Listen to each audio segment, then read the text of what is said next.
Viewers, हम study कर रहे हैं वर्ब वॉइस के टॉपिक को और इस वीडियो में हम इसके यूजेज को समझने की कोशिश करेंगे।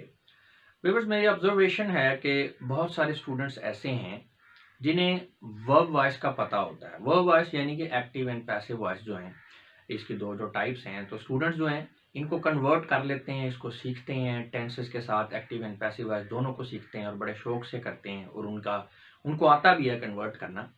लेकिन बहुत कम स्टूडेंट्स ऐसे हैं जिनको इसके असल यूज का पता है या इस बात का पता है कि हम ये क्यों सीख रहे हैं, एक्टिव वॉइस सेंटेंसेस और पैसिव वॉइस सेंटेंसेस क्यों हम ये कर रहे हैं, और इनके यूजेज की सेंस नहीं आती स्टूडेंट्स को। तो वर्ब वॉइस जो है, या दूसरे लफ्जों में आप कह लें वर्ब जो है, अगर आप इसको प्रॉपर यूज करना चाहते हैं तो आपको ये पता होना चाहिए कि आपने लिखते हुए, बोलते हुए, लैंग्वेज को यूज करते हुए कहाँ पे सेंटेंस आपने एक्टिव वॉइस में लिखना है और कहाँ पे आपने पैसिव वॉइस में लिखना है। और अगर आपको ये चीज़ नहीं पता तो एक्टिव वॉइस से पैसिव वॉइस में सेंटेंसेस को कन्वर्ट कर लेने से तो बात नहीं बनेगी। तो इस वीडियो में हम इसी चीज़ को सीखने की कोशिश करेंगे, समझेंगे, इसके यूजेज में जाएंगे डेप्थ में कि कब हमने एक्टिव वॉइस में सेंटेंस लिखना है और कब हमने पैसिव वॉइस में लिखना है। तो चलें स्टार्ट करते हैं जी इंट्रोडक्शन से। सबसे पहले वर्ब वॉइस की डेफिनेशन को मैं करना चाहूँगा। नो डाउट हमने पीछे पढ़ लिया डिटेल में, लेकिन इस वीडियो के लिहाज से पहले हम डिफाइन करेंगे वर्ब वॉइस को। It is that form of the verb which indicates whether the subject of the sentence does something or something done to it। तो ये पहली बात तो यह है कि आपको ये पता होना चाहिए कि जो वर्ब वॉइस है ये वर्ब की एक फॉर्म है, जिससे हमें ये पता चलता है कि एक सेंटेंस के अंदर जो सब्जेक्ट है वो कोई काम कर रहा है या उसके साथ कोई काम हो गया है, उसके साथ कोई बात बीत गई है या उसने एक्शन रिसीव किया है। तो अब अगर हम काइंड ऑफ वर्ब वॉइस की बात करें तो there are two kind of verb voice, that are active voice and passive voice. Both of these types are interconvertible. Interconvertible means कि आप एक्टिव वॉइस से पैसिव वॉइस में सेंटेंस को convert कर सकते हैं और पैसिव वॉइस से एक्टिव वॉइस को भी कन्वर्ट कर सकते हैं, और वो हमने पीछे पढ़ लिया डिटेल में। तो active voice and passive voice का जो बनाने का तरीकाकार है और वो सारी वीडियोस टेंसेस के लिहाज से, उन सब का लिंक नीचे डिस्क्रिप्शन में दे दिया गया है, तो आप वहाँ से उनको सीख सकते हैं, समझ सकते हैं। In previous lectures, we have learned that how one verb voice may be converted to other and vice versa। जी, पिछले लेक्चर्स में हमने यही सीखा है कि आप एक वॉइस से दूसरी वॉइस में कैसे आप जाएंगे, कन्वर्ट कैसे करते हैं, और वाइस वर्सा यानी एक्टिव से पैसिव और पैसिव से एक्टिव में जो है कन्वर्ट करना हमने सीखा। But this knowledge is not enough to learn the proper use of verb voice. जी, जैसे मैंने आपको पहले कहा कि सिर्फ ये नॉलेज जो है ये एनफ नहीं है वर्ब वॉइस को समझने के लिए, लर्न करने के लिए। For accurate use of the verb, we must be aware of the fact that when to use a verb in active voice and when to use it in the passive voice।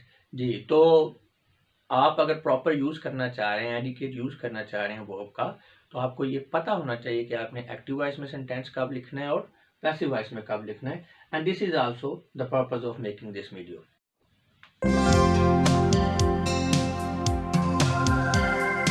Viewers, हम study कर रहे हैं verb voice के usage के topic को, और इस video में हम ये जानने की कोशिश करेंगे कि आखिर वो कौन सी सिचुएशन है जिसमें हमें एक्टिव वॉइस सेंटेंस को यूज़ करना चाहिए और वो कौन सी सिचुएशन है जिसमें हमें वर्ब की जो पैसिव वॉइस कंस्ट्रक्शन है उसको प्रेफर करना चाहिए। तो चलें स्टार्ट करते हैं जी वीडियो को। सबसे पहले हमें ये पता होना चाहिए कि एजेंट क्या होता है। नॉर्मली एक्टिव वॉइस में जब सिर्फ एक्टिव वॉइस की बात की जा रही होती है, जब हम टेंस पढ़ रहे होते हैं, तो उस वक्त एजेंट के बारे में हम नहीं सुनते हैं।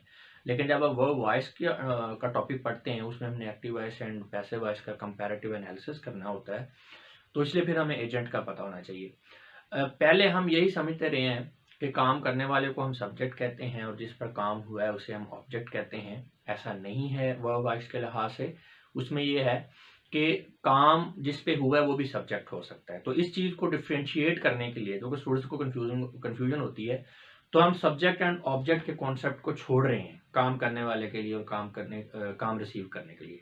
जो सेंटेंस के अंदर जो कोई भी एक्शन हुआ है, आपको पता है उसके अंदर तीन चीज़ें होंगी, काम करने वाला, काम, और तीसरी चीज़ जिस पर काम हुआ है। तो अब हमने काम करने वाले को एजेंट लेना है, सब्जेक्ट नहीं कहना उसे, हमने उसे एजेंट कहना है। तो बस यही बात है। What is an agent in a sentence? The entity, person or thing। हाँ जी, डेफिनेटली एजेंट कोई चीज़ भी हो सकती है, कोई पर्सन भी हो सकता है। Which performs the action, यानी doer of the action in a sentence is called as agent। तो इसको याद रखना है आपने। A verb is used in active voice when agent is meant to made prominent. जी, अब ये बड़ा क्वेश्चन है कि हमने एक्टिव वॉइस कब यूज़ करना है और हमने पैसिव वॉइस यूज़ कब करना है। देखिए जी, आपका मैंने बताया है कि कोई भी एक्शन है उसमें 3 चीज़ें हैं, काम करने वाला, काम और जिस पे काम हुआ है। अगर तो आप काम करने वाले को यानी कि एजेंट को आप प्रोमिनेंट करना चाह रहे हैं, उसकी ज़्यादा इंपॉर्टेंस है, आप कह रहे हैं कि जनाब ये काम जो किया किसने है, ठीक है ना। अगर आप ये सवाल है कि ये काम किया किसने है, तो इसका जवाब किस में होगा, एक्टिव वॉइस में होगा। लेकिन अगर ये क्वेश्चन हो कि ये काम हुआ किस पे है, तो फिर ये किस में होगा, पैसिव वॉइस में। ये काम किया किसने है, इसमें हम किसको प्रोमिनेंट करेंगे, इसमें हम डूअर ऑफ द एक्शन को। तो फिर एजेंट को प्रोमिनेंट करेंगे तो एक्टिव वॉइस में होगा सेंटेंस। अगर ये क्वेश्चन हो कि ये काम हुआ किस पे है, तो इसका मतलब है कि हम जो हमारा जिस पे काम हुआ है, जिसे आप कह लें ऑब्जेक्ट कह लें उसे, तो उसको फिर हम प्रोमिनेंट करेंगे, उसको हम एक्सप्रेस करेंगे। तो फिर इस तरह का जो एक्सप्रेशन होगा उसमें फिर हमने पैसिव कंस्ट्रक्शन यूज करनी है, उसमें हमने जिस पे काम हुआ है उसे सब्जेक्ट की पोजीशन में रखेंगे। तो a verb is used in active voice when the agent is mean to make prominent as Ali writes a letter. जैसे हम कोई क्वेश्चन आपसे पूछा भी खत लिखा किसने है, हम कहते हैं अली ने लिखा है, अली राइट्स अ लेटर। हम बेसिकली हमारा जो मुद्दा है बात करने का वो अली है, यानी हमारा जो सेंटर ऑफ इंटरेस्ट है वो अली है। तो अली यहाँ पे क्या है, एजेंट है, लेटर क्या है, थिंग एक्टेड अपॉन है। इसी तरह नेक्स्ट देखें, verb is used in passive voice when the person और thing acted upon is mean to made prominent, ठीक है। तो अगर क्वेश्चन ये हो कि अली ने किया क्या है भाई, अली ने क्या किया है, तो हम कहते हैं a letter is written by Ali. इसका मतलब है अब हमारा जो सेंटर ऑफ इंटरेस्ट है वो अली नहीं है, हमारा सेंटर ऑफ इंटरेस्ट वो चीज़ है जिस पर अली ने काम किया है। इस चीज़ को फिर समझें, जब हमारा सेंटर ऑफ इंटरेस्ट होता है एजेंट तो फिर एक्टिव वॉइस कंस्ट्रक्शन, जब हमारा सेंटर ऑफ इंटरेस्ट होता है जिस पे काम हुआ है तो फिर पैसिव वॉइस कंस्ट्रक्शन। तो जैसे अगर आपसे ये क्वेश्चन कहे भाई अली ने किया क्या है, ठीक है, नहीं आप ये कहें कि खत लिखा किसने है, खत लिखा किसने है। अब इसमें हमारा सेंटर ऑफ इंटरेस्ट खत नहीं है, खत लिखने वाला है, तो इसलिए फिर हम अली को जो डूअर है उसको सब्जेक्ट में ले रहे हैं, तो ये हमारा एक्टिव वॉइस में कंस्ट्रक्शन है। अगर हम कहते हैं कि अली ने किया क्या है, इसका मतलब ये है कि हमारा सेंटर ऑफ इंटरेस्ट अली नहीं है, हमारा सेंटर ऑफ इंटरेस्ट वो चीज़ है जो अली ने की है, जो जिस चीज़ पे उसने एक्ट किया है। तो फिर इसका मतलब लेटर जो है ये हमारा सेंटर ऑफ इंटरेस्ट है, लेटर को सब्जेक्ट की जगह पे रखेंगे, तो इट मीन्स कि ये हमारा जो कंस्ट्रक्शन है ये पैसिव वॉइस में होगी, a letter is written by Ali. तो सिंपल, जब आपने जो एजेंट है उसको सब्जेक्ट की जगह पे ले रहे हैं तो वो एक्टिव वॉइस, और जब आप जिस पे काम हुआ है उसे सब्जेक्ट की जगह पे ले रहे हैं तो आपकी पैसिव कंस्ट्रक्शन होगी। तो ये लेंगे क्यों, जिस चीज़ को आप प्रोमिनेंट करना चाह रहे हैं उसको आपने सब्जेक्ट की जगह देनी। अच्छा, इसमें अब एक और चीज़ भी है, however a verb in passive form is preferred over active voice when the agent in a sentence is not known or it is not clear enough। बाज़-औक़ात, बल्कि बाज़-औक़ात नहीं, अक्सर ही बातचीत के दौरान जब हम ऐसे लिख रहे हैं, जब नरेशन लिख रहे हैं, तो जनरल सेंस में बात हो रही है, जो आपका एजेंट होता है उसका पता ही नहीं होता, या वो इतना ज़्यादा क्लियर नहीं होता, या आप कह लें अंडरस्टूड होता है। तो एजेंट जब आपको नहीं पता, ठीक है, जनरली बात हो रही है, तो फिर आपने पैसिव कंस्ट्रक्शन को यूज़ करना है, आपने एक्टिव कंस्ट्रक्शन को यूज़ नहीं करना। एक्चुअल में अगर हमसे एक लाइन में कोई बंदा पूछे कि पैसिव वॉइस कंस्ट्रक्शन क्यों यूज़ करते हैं, तो इसका जवाब ये है कि जब हमें सब्जेक्ट का पता नहीं होता तो फिर हम पैसिव वॉइस कंस्ट्रक्शन यूज़ करते हैं। ये तो एक साइंस मैंने आपको बता दी है ना। वैसे जनरल अगर बात करें तो पैसिव वॉइस यूज़ क्यों करते हैं, जब हमें सब्जेक्ट का नहीं पता होता। और जब हम नॉर्मली जो हम ऐसे लिखते हैं, अब गुफ्तगू करते हैं, क्वेश्चन किसी का आंसर दे रहे हैं, तो पैसिव वॉइस में हमारी जो है बातचीत चल रही होती है एग्जाम्स के अंदर। ज़्यादातर हम पैसिव वॉइस जो है मोड जो है वो यूज़ करते हैं। अब यहाँ पे देखें, ये जो बात की है कि अगर आपको नहीं पता एजेंट का तो फिर आपने पैसिव वॉइस को जो है प्रीफर करना है। इसकी जरा एग्जांपल देख लेते हैं। Observe the difference in the following sentences, a letter has been written by Ali. अब यहाँ पे अली का आपको पता है, यहाँ पे सब्जेक्ट का अब ये तो नहीं ना हमें पता चल रहा कि हम अली को प्रेफरेंस दे रहे हैं या लेटर को प्रेफरेंस दे रहे हैं, लिखे हुए से तो नहीं पता चल रहा। अब आपने इस चीज़ से कंफ्यूज नहीं होना, ये एक अलग साइंस है, ये मैंने आपको बता दी है। अब हम दूसरे पॉइंट की तरफ चले गए हैं कि यहाँ पे अब हमें नहीं पता कि हम प्रोमिनेंस किसको दे रहे हैं, लेकिन हमें ये पता है कि यार जो काम करने वाला बंदा है वो क्लियर है, हमें पता है किसने किया, तो फिर हम क्यों इसको जो है वो प्रीफर कर रहे हैं पैसिव वॉइस को, हम इसे एक्टिव वॉइस में लिखेंगे।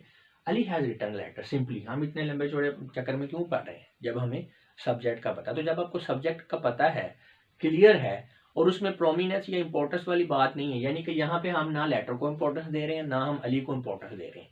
सिंपल एक बात हुई है जनरली कि अली ने खत लिखा है भाई, अब यहाँ पे आपको, जैसे मैंने यहाँ पे बताया था कि वहाँ पे क्वेश्चन का जवाब आ रहा है, तो आपको पता है कि आपने किस चीज़ को इंपॉर्टेंस ज़्यादा देनी है, किसको आपने प्रोमिनेंस ज़्यादा देनी है, क्या चीज़ आपका सेंटर ऑफ इंटरेस्ट है। अब यहाँ पे ऐसा नहीं है, जनरल एक बात हुई भी है, अली ने खत लिखा है, जब हमें सब्जेक्ट का पता है तो फिर हम एक्टिव वॉइस में इसको लिखेंगे, सेंटेंस को पैसिव वॉइस में लिखेंगे। मैंने लिख भी दिया ब्रैकेट में, ऊपर वाला सेंटेंस लेस प्रीफर्ड है, नीचे वाला मोर प्रीफर्ड है। Similarly somebody has written letter, अब यहाँ पे हमें नहीं क्लियर भी किसने लिखा है, यहाँ पे तो स्पेसिफाइड हो गया था ना कि अली ने लिखा है, भाई पता है हमें सब्जेक्ट का।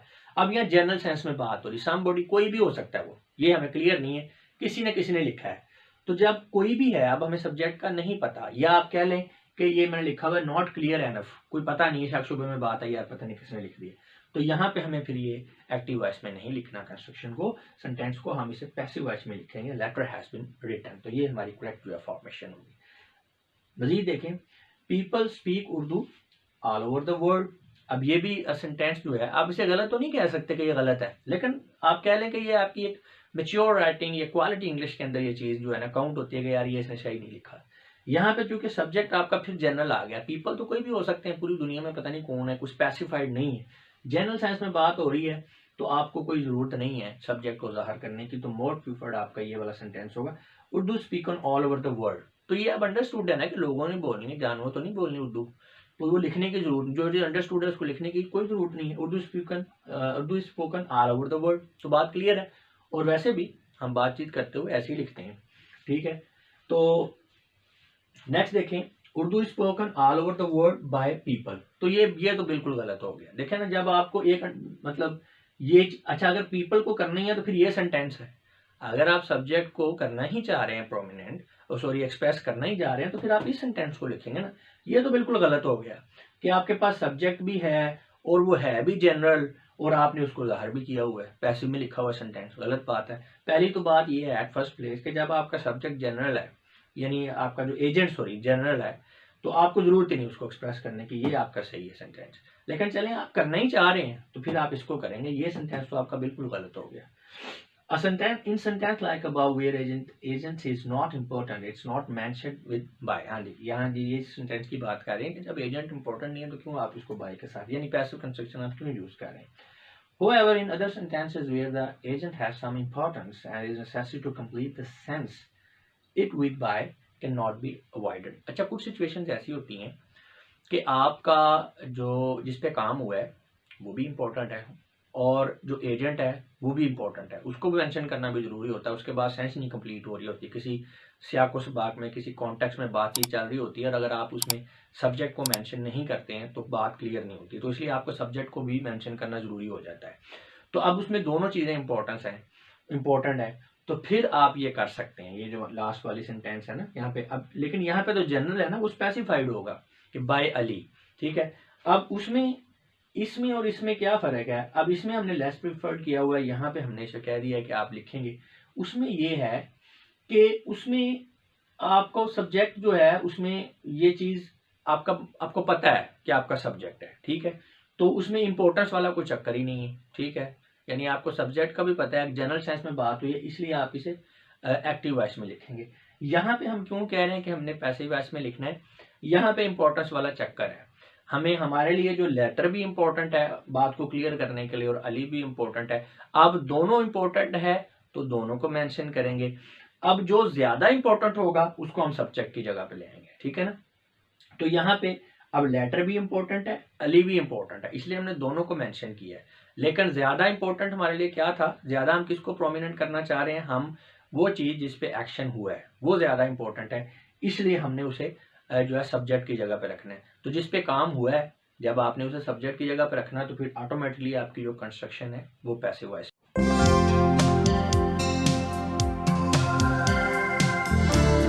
और इस वीडियो में हम ये जानने की कोशिश करेंगे, समझने की कोशिश करेंगे कि अगर एक सेंटेंस के अंदर दो ऑब्जेक्ट्स मौजूद हैं तो फिर ऐसे सेंटेंस को हम पैसिव वॉइस कंस्ट्रक्शन में किस तरह से लिखेंगे। तो चलें स्टार्ट करते हैं।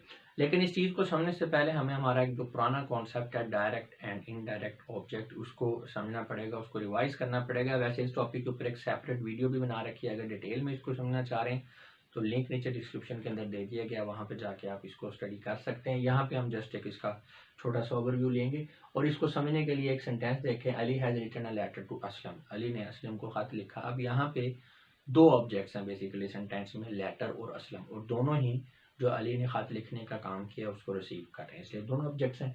अब उसमें लेटर हमारा डायरेक्ट ऑब्जेक्ट है और असलम जो है वो इनडायरेक्ट ऑब्जेक्ट है। तो हमें ये कैसे पता चलेगा कि कौन सा ऑब्जेक्ट डायरेक्ट है और कौन सा इनडायरेक्ट है? तो इसके लिए रूल ज़रा समझ लें।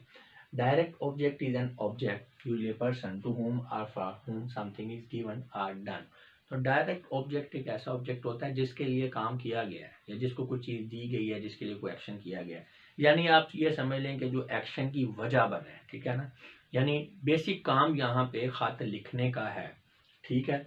उसके बाद जो है वो असलम को दिया गया। अगर खत ही ना लिखा जाए तो असलम को फिर क्या देना है, ठीक है। तो आप इसे ये भी कह सकते हैं कि ये आपका वो वाला ऑब्जेक्ट होगा जो एक्शन को पहले रिसीव करेगा। तो वर्ब के एक्शन को डेफिनेटली खत ने पहले रिसीव करना है, और वो एक्शन क्या है, लिखना। लिखने के एक्शन को पहले खत रिसीव करेगा, लेटर, फिर बाद में वसलों के दिया जाएगा। और इसकी एक प्रोमिनेंट निशानी ये होती है विच leaves the sentence meaningless in its absence. यानी अगर आप डायरेक्ट ऑब्जेक्ट को निकाल दें सेंटेंस के अंदर से, तो जो बाकी सेंटेंस बचेगा उसका कोई मीनिंग नहीं बकाया रहेगा। इसका मतलब है ये ऑब्जेक्ट जो ऐसा ऑब्जेक्ट जो सेंटेंस की सेंस को कंप्लीट करने के लिए ज़रूरी है, जिसके बगैर सेंटेंस का कोई मैसेज नहीं बाकी रहेगा, कोई मैसेज नहीं कन्वे कर सकेगा। तो या आप कह लें कि मैसेज को यानी सेंस को कंप्लीट करने के लिए जो ऑब्जेक्ट ज़रूरी होता है उसे हम कहते हैं डायरेक्ट ऑब्जेक्ट। उसके बाद आ जाता है indirect object. Indirect object is usually a thing which receives the action of the verb lastly. हाँ जी, तो जो बाद में एक्शन को रिसीव करेगा। जैसे मैंने आपको बताया है कि अब जब खत लिखना है अली ने असलम को, तो पहले खत लिखा जाएगा, फिर असलम को मिलेगा।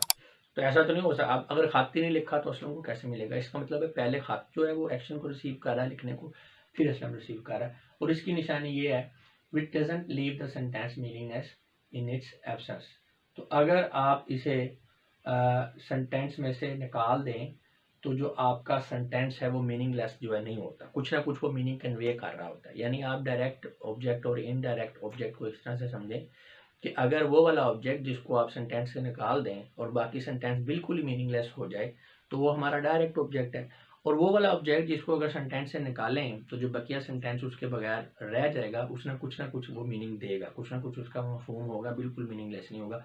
तो इसका मतलब है जिसके बगैर गुजारा हो सकता है वो हमारा इनडायरेक्ट ऑब्जेक्ट है। तो यहाँ पे देख सकते हैं Ali has written to Aslam.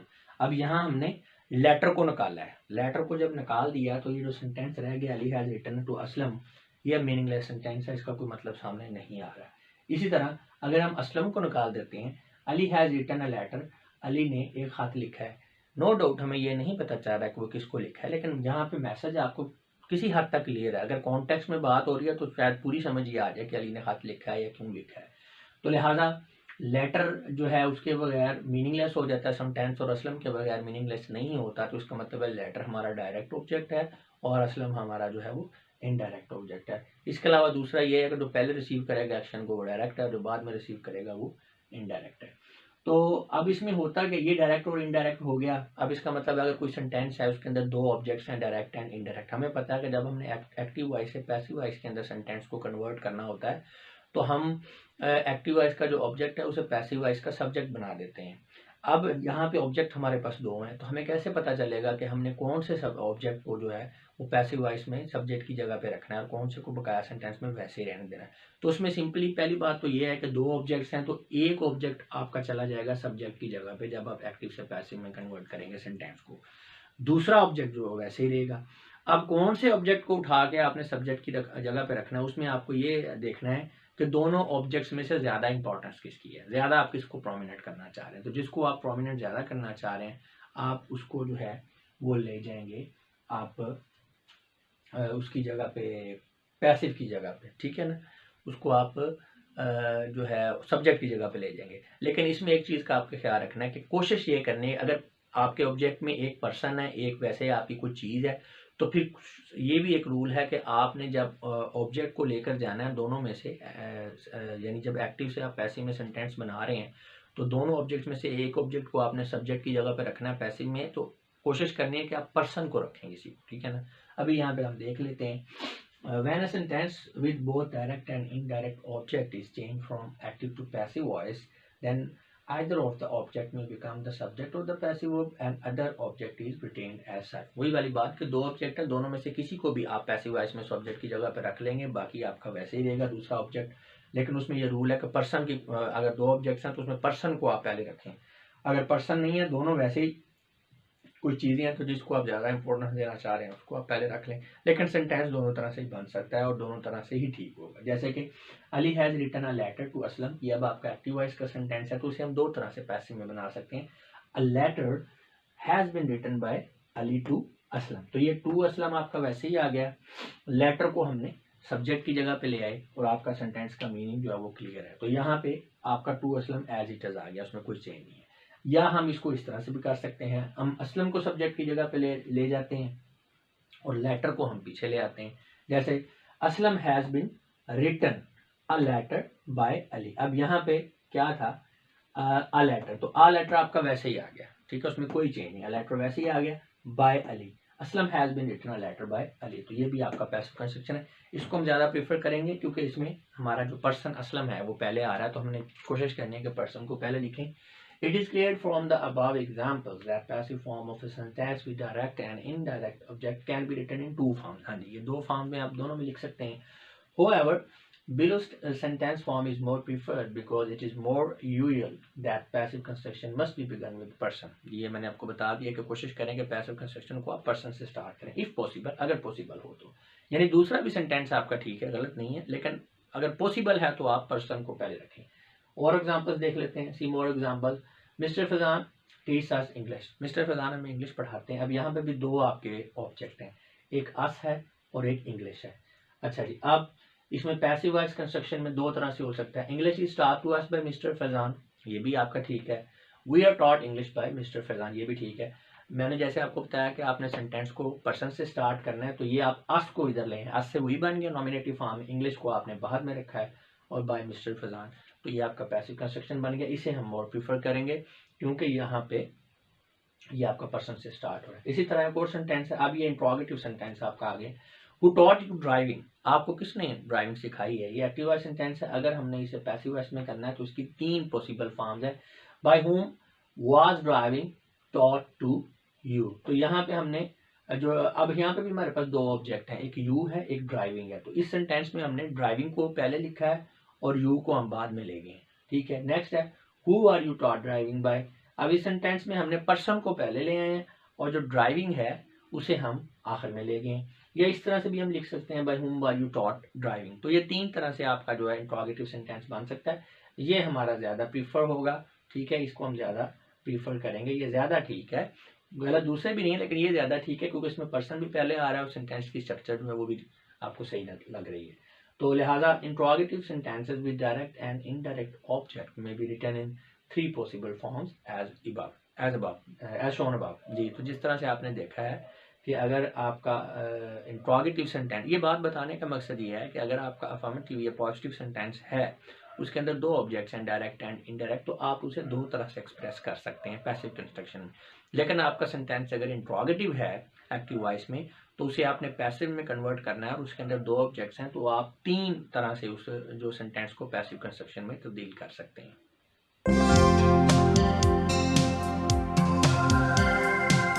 और इस वीडियो में हम कुछ ऐसे ट्रांसिटिव वर्ब का तज़किरा करेंगे जो अपनी फॉर्म के लिहाज से तो एक्टिव नज़र आते हैं, यानी उनकी कंस्ट्रक्शन एक्टिव लगती है, लेकिन सेंस वो पैसिव जो है वॉइस की दे रहे होते हैं। तो चलें देखते हैं एग्जांपल्स की मदद से। Some transitive verbs are usually used in passive sense even when they are taken as active। जी, कुछ ऐसे आपके ट्रांसिटिव वर्ब्स हैं। अच्छा, इनमें ये ध्यान में रखिएगा कि ये ट्रांसिटिव वर्ब्स होते हैं, ठीक है, इंट्रांसिटिव नहीं होते। Transitive means which require an object to convey the complete message. तो ये यूज तो ये एक्टिव होते हैं, ठीक है, यानी दिखने में ये एक्टिव नज़र आ रहे होते हैं, आप इन्हें एक्टिव के तौर पे लेते हैं, लेकिन इनकी जो सेंस है वो पैसिव ही रहती है। बेशक ये एक्टिव वॉइस में यूज हो रहे हैं लेकिन इनकी सेंस जो है वो पैसिव वॉइस होगी। अब एग्जांपल देखते हैं, द डायमंड लुक्स ग्रेट, ठीक है। अब यहाँ पे लुक्स से ही आपको लग रहा है कि ये तो एक्टिव वॉइस का सेंटेंस है, लेकिन इसकी सेंस पैसिव है। मतलब एक्चुअल में ये जो आपका सेंटेंस है ये मीनिंग ये दे रहा है the diamond is great when it is looked, ये जो सेंटेंस हमारा बनेगा पैसिव में, the diamond is great when it is looked, इसको हमने एक्टिव में कर दिया, द डायमंड लुक्स ग्रेट। तो ये ज्यादा खूबसूरत लग रहा है, ज्यादा इसमें एक एम्फेसिस नजर आ रहा है। इसी तरह द फ्लावर स्मेल्स स्वीट, तो ये भी आपका जो है लग आपका एक्टिव में रहा है, ठीक है। अब ये जो स्मेल्स है, एक्चुअल में ये मीनिंग, इसका जो सेंस ये बन रही है, the flower is sweet when it is smelled, तो ये पैसिव की सेंस है, लेकिन यहाँ पे सेंटेंस हमने इसको एक्टिव में लिख दिया। At least the movie watches well, तो ये भी आपका यहाँ पे वॉच जो है, ये आपका नजर ऐसे ही आ रहा है कि एक्टिव वॉइस में यूज हुआ है, लेकिन इसकी सेंस भी पैसिव है। जैसे कि ये हमें बता रहा है कि the movie affects the viewer well when it is watched, तो ये आप यही समझ लें कि पैसिव वॉइस के सेंटेंसेस हैं, उनको हमने एक्टिव में ज़ाहिर कर दिया है, और सेंस उनकी सेम रहती है, सेंस उनकी चेंज नहीं होती।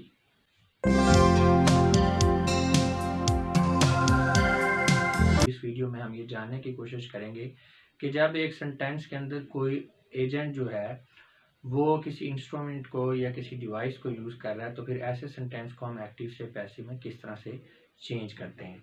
तो चलें देखते हैं जी। When an instrument or device is used by an agent in a sentence, it is expressed by with rather than by।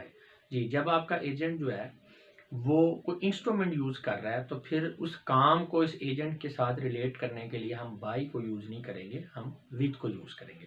Normally क्या होता है कि जो हमारा एजेंट होता है उसको काम के साथ रिलेट करने के लिए हम बाई को यूज करते हैं कि भाई वो काम फलां बंदे ने किया है, लेकिन जब इंस्ट्रूमेंट यूज हो रहा है तो फिर बाई नहीं, विद को यूज करेंगे। ये बात आपने भूलनी नहीं है। जैसा कि the fish was caught with a net, ये सेंटेंस आपका ठीक है। The fish was caught by the net, ये गलत हो जाएगा, ठीक है, क्योंकि बाय आप पर्सन के लिए यूज करेंगे, पर्सन वगैरह। अब यहाँ पे ये हमने पैसिव कंस्ट्रक्शन में इसलिए लिखा है क्योंकि यहाँ पे जो हमारा एजेंट है वो अननोन है या वो अंडरस्टूड है, ठीक है, या उसकी कोई इंपॉर्टेंस नहीं है। जैसे कि एक्टिव में ये सेंटेंस इस तरह से था, somebody caught the fish with a net, क्योंकि somebody आ गया इसलिए हमें सब्जेक्ट जो है एजेंट को एक्सप्रेस करने की जरूरत नहीं है, तो हमने ये सेंटेंस इस तरह से लिख दिया, the fish was caught with a net, with a net. तो ये आपका सेंटेंस ठीक है, लेकिन अगर बाय द नेट करेंगे तो ये गलत है। हाँ, अगर आप बात जो है वो कर रहे हैं पर्सन की, ठीक है ना, डिवाइस नहीं है, तो फिर तो बाय लगेगा। जैसा कि whoever when only an agent is involved then we use by only। हाँ जी, अगर आपका एजेंट इन्वॉल्व है तो फिर आपने बाय यूज करना है। जैसे the fish was caught by Ali, अब यहाँ पे नेट का जिक्र ही नहीं है। अगर इसके एक्टिव को देखें, ये एक्टिव वॉइस में सेंटेंस हमारा ऐसे था, Ali caught the fish, Ali ने जो है वो मछली को पकड़ा, तो यहाँ पे the fish was caught by Ali. तो एजेंट इन्वॉल्व है तो बाय यूज करेंगे, लेकिन अगर बात डिवाइस की हो रही है तो फिर उसके साथ विद लगेगा। अच्छा, अगर एजेंट और डिवाइस जो है वो दोनों यूज हो रहे हैं तो फिर क्या करेंगे, उसमें जरा कंस्ट्रक्शन आप देख लें। 3 तरह की कंस्ट्रक्शन आपकी बनेगी, 2 तरह की। एक्टिव में तो ऐसे होगा, Ali caught a fish with a net, Ali ने नेट से मछली को पकड़ा, ठीक है, नेट के साथ आप देख सकते हैं विद लगा हुआ है, और पकड़ी चूंकि मछली अली ने है तो अली को आपने सब्जेक्ट में रखा हुआ है। अब हम बात करते हैं, अगर हम इसको हम कहते हैं कि हमने फिश को प्रोमिनेंस देनी है, इसको ज़्यादा इंपॉर्टेंस देनी है, तो हम इसे पैसिव में लिखेंगे जब सेंटेंस, तो ये सेंटेंस 2 तरह से कन्वर्ट होगा पैसिव में। A fish was caught by Ali with a net, ये भी सेंटेंस आपका ठीक है। A fish was caught with a net by Ali, ये भी आपका सेंटेंस ठीक है, लेकिन ये नीचे वाला सेंटेंस जो है ये ज्यादा बेहतर है, क्योंकि ऊपर वाला सेंटेंस नो डाउट कि वो ठीक है, लेकिन वो रीडर को थोड़ा कंफ्यूज कर सकता है। जैसे कि अ fish was caught by Ali with a net, correct also but may confuse the reader. तो जो बेहतरीन जो फॉर्मेशन होगी पैसिव की वो इस तरह से होगी, a fish was caught with a net by Ali. Viewers, अभी आखिर में हम एक्टिव एंड पैसिव वॉइस के इंटरचेंज की चंद मजीद एग्जांपल्स को देखते हैं, जिससे वर्ब वॉइस का जो यूजेज है उसको समझने में मजीद बेहतरी आएगी, मजीद हेल्प मिलेगी। More examples to observe the interchange of active and passive voice. जी देखें, ये पहला सेंटेंस है, they use videos for amusing the audience. अब यहाँ पर ये एक्टिव वॉइस में सेंटेंस है, और आपका जो है यहाँ पे जो एजेंट है वो आपको क्लियर नहीं है कि वो कौन है, तो लिहाजा हम इसे पैसिव वॉइस में इस तरह से करेंगे, videos are used for amusing the audience. मैंने लिख भी दिया आगे कि एजेंट अननोन है। इसी तरह one should keep once promises, ये आपका एक्टिव में सेंटेंस है, यहाँ पे भी जनरली बात हो रही है, आपको नहीं पता कि एजेंट कौन है, तो लिहाजा इसे भी हम पैसिव वॉइस में करेंगे, promises, promises should be kept. वादों को रखा जाना चाहिए, ठीक है, या वादे पूरे करने चाहिए। When will you write the letter? अब यहाँ पे भी एजेंट का कोई कंफर्म नहीं है कि कौन है, जनरली बात हो रही है कॉन्टेक्स्ट के लिहाज से, तो लिहाजा कहेंगे when will the letter be written, तो यहाँ पे भी एजेंट अननोन है। इसी तरह देखें someone has stolen my car, अब someone ये कोई भी हो सकता है, एजेंट अननोन है, तो इसे भी जनरली हम बात करेंगे पैसिव में। my car has been stolen, मेरी कार जो है वो चोरी हो चुकी है, किसने किया ये कोई पता नहीं। all her fellows laughed at her, उसके तमाम जो साथी हैं उस पर हंसे, तो इसे पैसिव में करेंगे she was laughed at by all her fellows, तो उसके तमाम साथी जो उस पर हंसे। तो यहाँ से भी क्लियर है व्यूअर्स कि जब आपका एजेंट जो है वो अननोन है, उसको आप कम प्रोमिनेंट करना चाह रहे हैं, अंडरस्टूड है, जनरल बात हो रही है, एजेंट आपका एक्सप्रेस नहीं है, तो इन तमाम सिचुएशंस में हमने पैसिव कंस्ट्रक्शन यूज करनी है। तो व्यूअर्स मैं उम्मीद करता हूँ कि ये जो द वर्ब वॉइस का यूजेज का टॉपिक है, इसे देख लेने के बाद, इस वीडियो को देख लेने के बाद आपका ये टॉपिक जो है अच्छी तरह से क्लियर हो चुका होगा। वर्ब वॉइस को जो है यूज़ करने का कॉन्सेप्ट आपका क्लियर हो चुका होगा, आपको अच्छी तरह से समझ आ गई होगी कि हमने एक्टिव वॉइस जो है ये कहाँ पे यूज़ करना है और पैसिव वॉइस कंस्ट्रक्शन जो है हमने कहाँ पे यूज़ करनी है, ये बहुत ज़रूरी है। एक्टिव वॉइस से पैसिव वॉइस को कन्वर्ट करना या पैसिव वॉइस को एक्टिव वॉइस में कन्वर्ट करने से सिर्फ बात नहीं बनती, प्रॉपर यूज़ आपको आना चाहिए कि वर्ब को आपने यूज़ कैसे करना है, वर्ब वॉइस को यूज़ कैसे करना है। तो ये आपको तभी आप उसको यूज़ कर सकेंगे जब आपको पता है कि एक्टिव वॉइस के रूल्स क्या हैं यूज़ करने के और पैसिव वॉइस के रूल्स क्या हैं, और वो मैंने कोशिश की है अभी आपको इस मुख्तसर सी वीडियो में समझाने की, और उम्मीद है कि आपको ये कॉन्सेप्ट क्लियर हो चुका होगा।